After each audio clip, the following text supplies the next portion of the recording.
Now I'll start the second chapter, revision. It is the reproduction.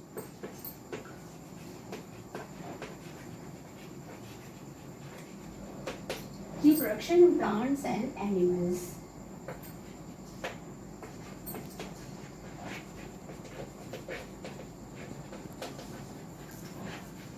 This is very lengthy chapter, and it divides into two units. First, reproduction in plants, and in second unit it is reproduction in animals. So first of all, we will study what is reproduction. Reproduction is the process in which life show its continuity. Continuity of the life shows because of this reproduction process. All the animals and plants having the ability to reproduce, and this reproduction process ensure the continuity of the life on this earth. Now there are two types of reproduction. First is the asexual.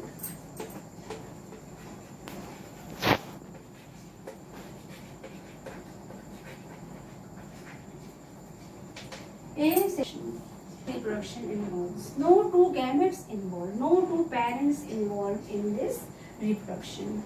Only the vegetative part of the plant involves in this reproduction. No gametes and no the fusion of the gametes involved in this type of reproduction. The offspring which are produced by the process of asexual reproduction are the same or duplicate copy of their parent. There is no change in the parent and in their offspring. And there are several examples: binary fission,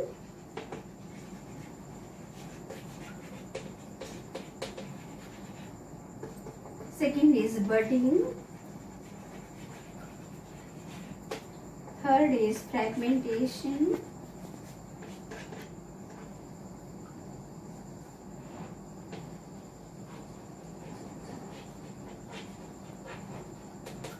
and vegetative propagation.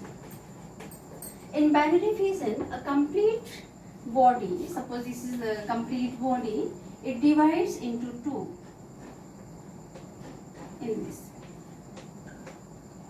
Bi means two. When the body feasts and divides into two parts, that is called the binary fission. Second is the budding. Like in a yeast, a small outgrowth occurs on a parent body, and when the nucleus of the parent divides and moves into the bud, after the moving of nucleus, this outgrowth detached from the parent body, and hence this process is called budding process. Now the next is the fragmentation. In fragmentation process, the complete body of this Spirogyra cut into several pieces, and each piece makes an individual body. Now vegetative propagation. Vegetative propagation is of two types: natural and artificial. In vegetative, first of all, we have to know what is vegetative propagation. When any vegetative part like stem, root and leaves of the plant body involves in the process of reproduction, that process is called vegetative propagation. Now, how naturally vegetative propagation occurs? First, when the vegetative reproduction takes place through the stem, like in grass. Suppose this is the grass runner. These are the some nodes, and here a new growth is of grass formed, and in this way it is natural vegetative propagation through the runner or through the stem. There are some stems are also found, underground stems are also found naturally. First is tuber.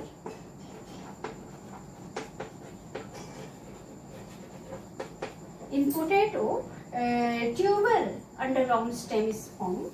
Second is rhizome. The example of rhizome is ginger. Third is bulb. Example of bulb is onion. These are the underground stems which gives this fruit. They are known as, scientifically they are known as this: potato, tuber, ginger, rhizome, and onion known as bulb. And fourth one is it is also underground stem. Example is gladiolus. This is all about the natural vegetative propagation through their stem. Now, the next one is the natural reproduction through the roots. Example is a carrot. A carrot naturally vegetatively propagated through the root, and sweet potato is also a good example of natural vegetative propagation through the root. Now the third is natural vegetative propagation through the leaves. Bryophyllum. This is the bryophyllum leaf, and on the each interval new plants are formed like this. And after maturity, these plants fall off on the ground and grows into new individual plant. Example is bryophyllum leaves. This is all about the natural vegetative propagation. Now the next type of vegetative propagation is artificial.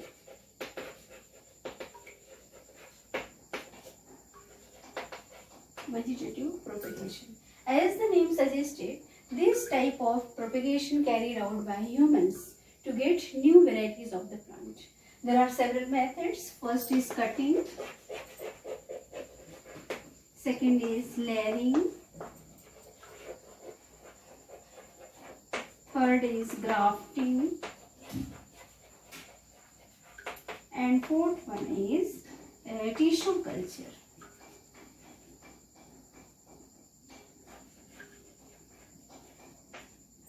Fourth is tissue culture. Now, in cutting, we cut the stem of the plant having axillary bud in it, and in this way we can grow a new plant by cutting the stem. Now, in layering, like in jasmine plant, the stems are very long, and in such type of stem, we can bend these stems and covered by the soil, and after a few days new plant grows from the soil. In grafting type of propagation, we can take two plants, and the two plant in the two plants, one is rooted, and the plant which is grafted, and the rooted plant is called stalk, and the grafted plant means the cutting of another plant is grafted on the rooted plant. Suppose this is the rooted plant, and it is grafted by the another stem of the plant is like this, and after a few days new roots are coming out from this region. This is called stalk. Rooted plant is called stalk, and the grafted means stem part of the another plant is called scion. This is all about the grafting. Now next is the tissue culture technique. This technique carried out in the laboratory. This technique in required laboratory for tissue culture, and in this tissue culture technique, a small piece of the plant is taken, and it grows in the nutrient medium. After a few days, that small piece of the plant converts into a ball-like structure, and that is called callus. and after the callus formation we can transfer that callus into the another nutrient medium which has plant hormones, and after few days stems and roots are coming out from millions of the plant body, and after that we can individually grow one by one each plant piece in the ground, and in this way from this small piece of the plant we can grow millions of the plant through this tissue culture technique. And there are some drawbacks of the tissue culture, that it requires laboratory, and second, only the experienced person can do this this technique. Not all are, it is not possible to for all the people to or new people that for doing this tissue culture. Advantages and disadvantages of the vegetative propagation is given in your book, that you all have to learn. Now we will start. The next topic of our chapter is sexual reproduction in plant.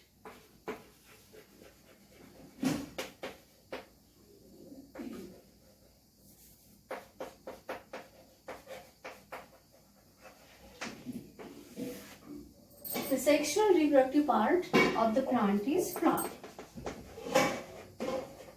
So first we will study the structure of flower.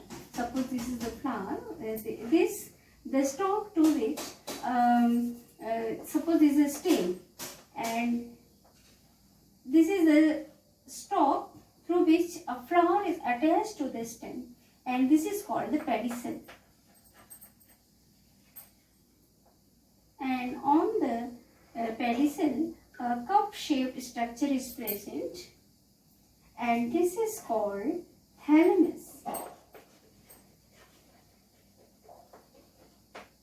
And on this thalamus, green colored structure leaves are raised here. These green leaves are called calyx. And in the calyx, a colored part of the flower is grown, and this colored part is called corolla. And in this colored part,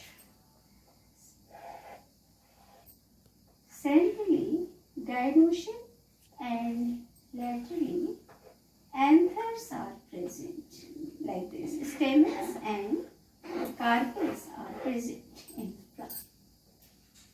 In this way, this is the structure of flower: pedicel, thalamus and calyx. Calyx and corolla, these are the non-essential part of the flower, because they just help the flower for the reproduction process. Only this and gynoecium and androecium, they are essential part of the flower, because they takes part into the process of reproduction. Gynoecium is the female reproductive unit of the flower, and androecium is the male reproductive unit of the flower. Now let's study about the gynoecium, structure of gynoecium, or we can also say it as carpel or pistil. This is the structure.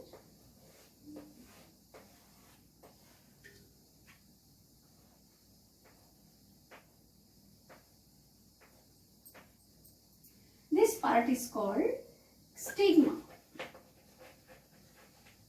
This tubular structure is called style, and this oval swollen structure is called ovary.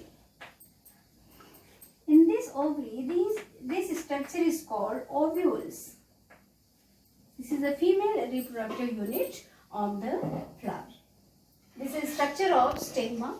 Now, next is stamen or androecium, male reproductive. This is the stamen. It also has two parts. First is anther, and to which anther is joined is called filament. Anther is lobed structure. It has male reproductive unit in it and it is called pollen grains. This is all about the structure of flower.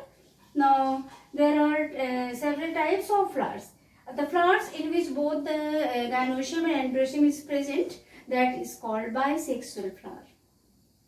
If any of the reproductive unit is absent in the flower, then that type of flower is called unisexual flower. Suppose in a flower androecium is absent, means male reproductive unit is absent, then that flower is called pistillate flower, because in that flower only pistils are present. And suppose in another flower, unisexual flower, gynoecium is absent, so that type of flower is called staminate flower, because in that only stamens are present. That is a male flower.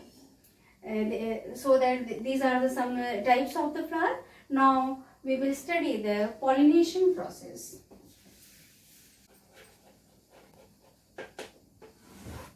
Pollination is the transfer of pollen grains from anther to the stigma of the same flower, or the flower born on the same plant, or the flower born on the another plant having same species. This process is called pollination. Means it is just the transfer of the pollen grains from the anther to the stigma. On the basis of transferring of the pollen grains, this process is categorized into two parts: self-pollination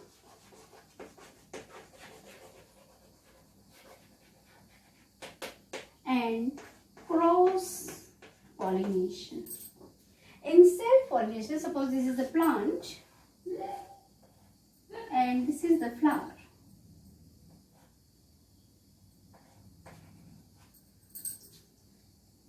Transferring of the pollen grains occurs within the same flower or the flower born on the same plant. This is called self-pollination.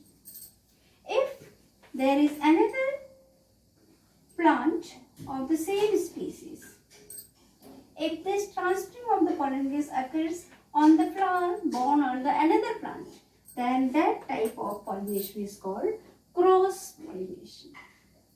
There are for the cross-pollination there are some agents are also there: insect, wind and water. The pollination when occurs through the insect, then that pollination is called entomophily. If the pollination occurs through the wind, then that is called anemophily. And if the pollination occurs through the water, then that type of pollination is called hydrophily. This is all about the pollination. And next topic is the fertilization.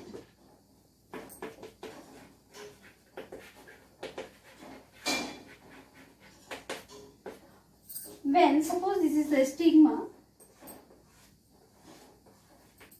when the pollen grains transferred, they stick on the stigma, and after sticking on the stigma, because it is a sticky structure, when they stick on this stigma, they grow in size and form a tube.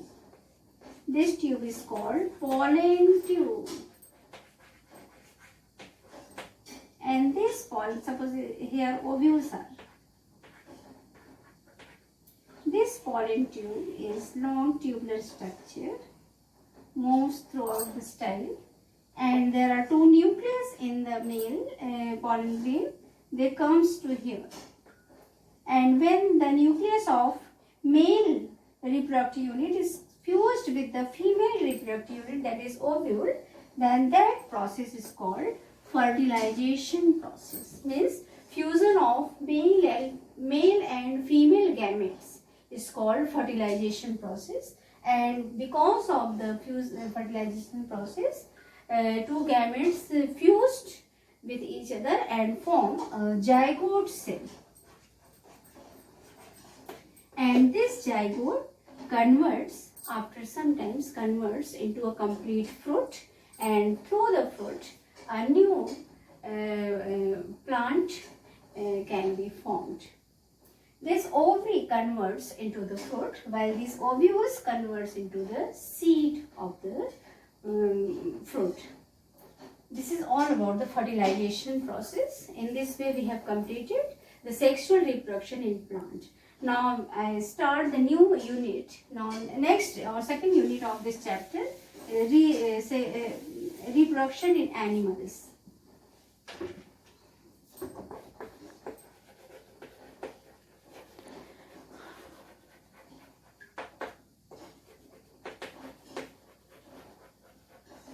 Next unit of our chapter 2 is reproduction in animals. Now asexually reproduction takes place in animals by the two processes. First is the budding. Budding occurs in hydra, and second one is the fragmentation that occurs in planaria.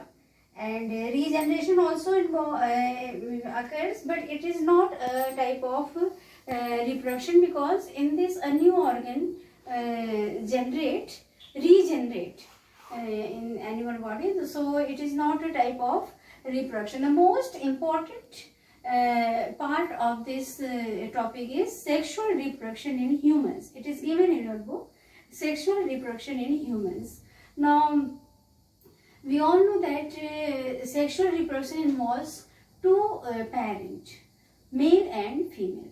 So we have to learn about the first about the male reproductive system, and after that female reproductive system. Now for male reproductive system is, it involves some organs.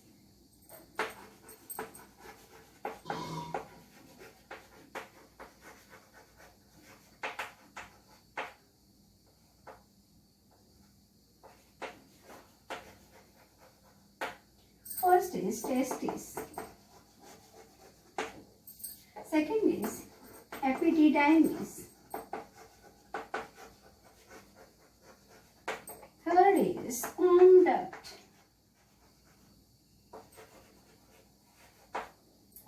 And fourth one is urethra.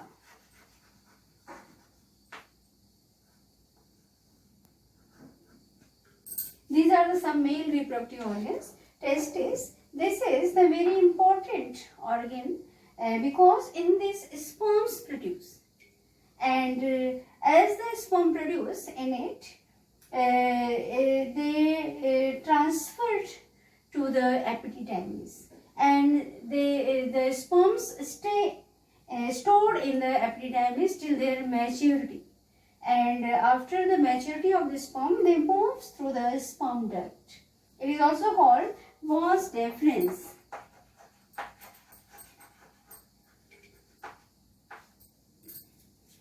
Through the vas deferens and moves to the urethra.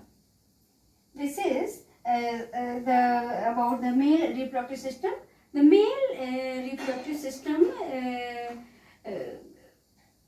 occurs by the secretion of male sex hormone, and it is called testosterone. The structure of male sperm is like that. This is called head, and this is called tail piece. And in head, a mitochondria is present, and it provides energy to the sperm, and this tail is for the motility. It provides motility to the sperm. This is all about the male reproductive system. Now second is the female. Second topic is the female reproductive system.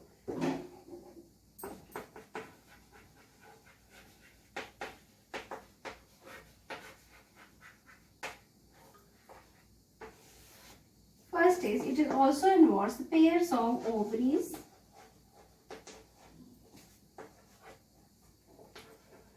Second is fallopian tube.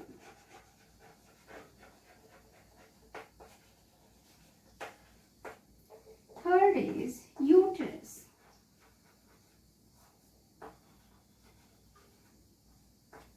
This is the female reproductive system. Pair of ovary occurs in female body like this. Suppose this is the uterus and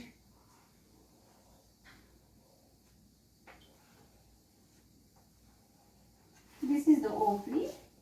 Pair of ovary occurs like this, and to the ovary a tube is joined, and this tube is called fallopian tube, and it comes up to the uterus. This is the womb-like structure, and it is called uterus, where the embryo grows in size. Ovary in male reproductive system, testis produces millions of sperm. There are also pair of testes found in male, and both the testes produces millions of the sperm at a time. But in female, only a single ovary produces eggs, 1 or 2 eggs in alternate months. When this ovary produces egg, this stops, and when in next month this ovary produces eggs, and this stops its work.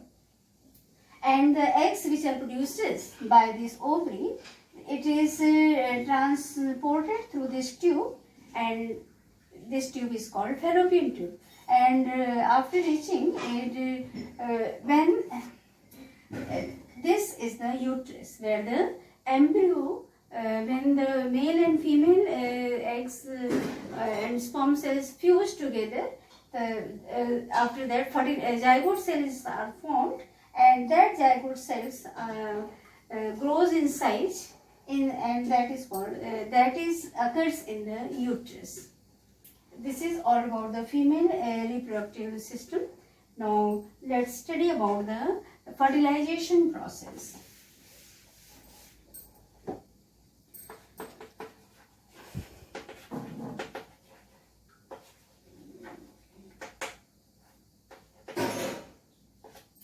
Fertilization process is the fusion of male and female gametes, and in humans it occurs in the fallopian tube. Suppose this is the ovary, and a tube is joined to the ovary, and this is the uterus, suppose.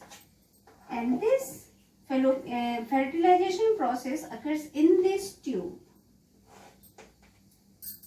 not in the uterus. Sperm enters into the female body and move through the uterus and reaches to this fallopian tube, and the released egg travels here. And when these two eggs, suppose this is the egg structure, and millions of sperms are joined here like this.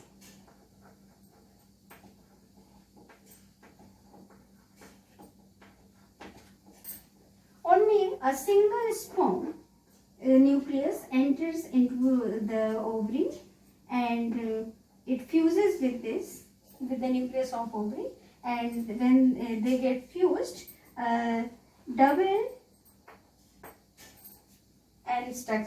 nucleus is formed, and this is called the zygote cell, and the process is called fertilization process.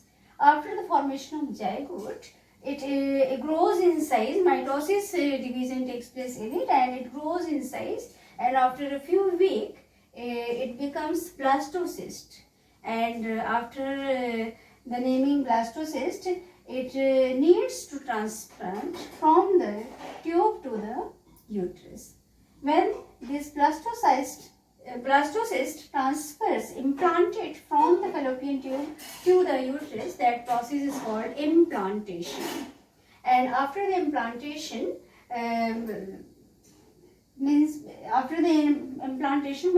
embryo when reaches to the uterine wall of the uterus, it again grows in size, and that complete period is called pregnancy period. And after the complete duration, means from the formation of the embryo to their release, that complete period is called gestation period. This is all about the female reproductive system. In this way, I have completed unit 2 of chapter 2, and we will meet with third chapter in next class. Till then, thank you.